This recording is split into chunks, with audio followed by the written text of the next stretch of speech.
Compared to American football, soccer is considered by many people as not much of a contact sport, but the sliding tackle in soccer can be a source of devastating injuries, just as bad as any full contact American football hit.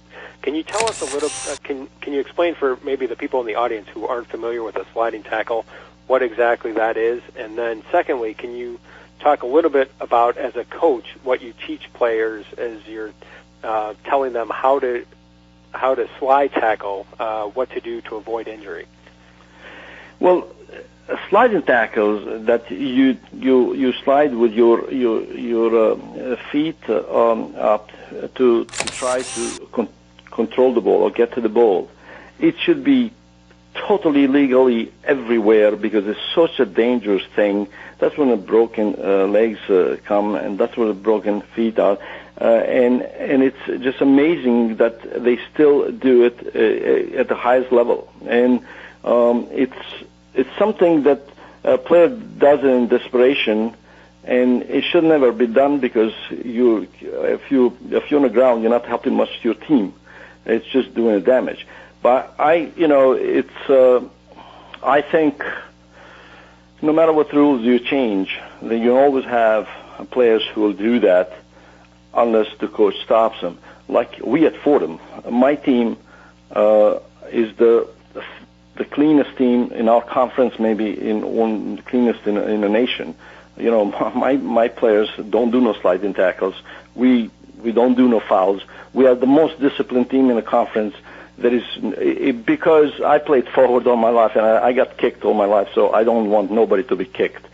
Soccer is a skillful game. It's a beautiful game if it's played with love and passion, and it's just so beautiful. But once you enter those sliding tackles and fouls from behind, they all should be punished much more than they usually do.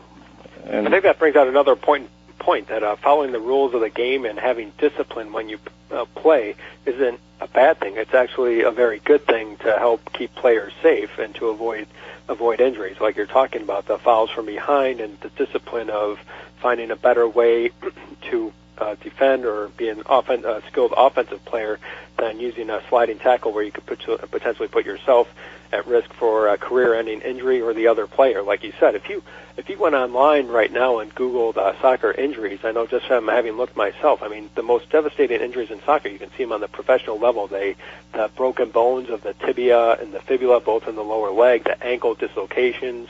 Those are injuries that have taken players out of their career.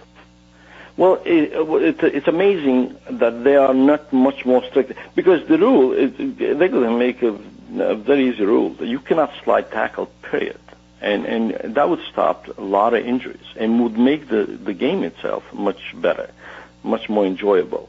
You know, I got hit.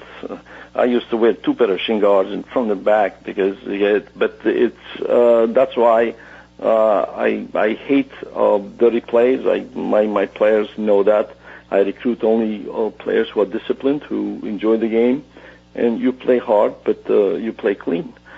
And and everybody's happy because I blame, in all honesty, mostly the coaches, because if the coaches dictate what the players do, we just played this year one of the teams. And I told him I would never play you again because if the ball is 50 yards away and my player is getting hit from behind, the ball is not near, I don't need to play you. But I don't blame the player, I blame the coaches.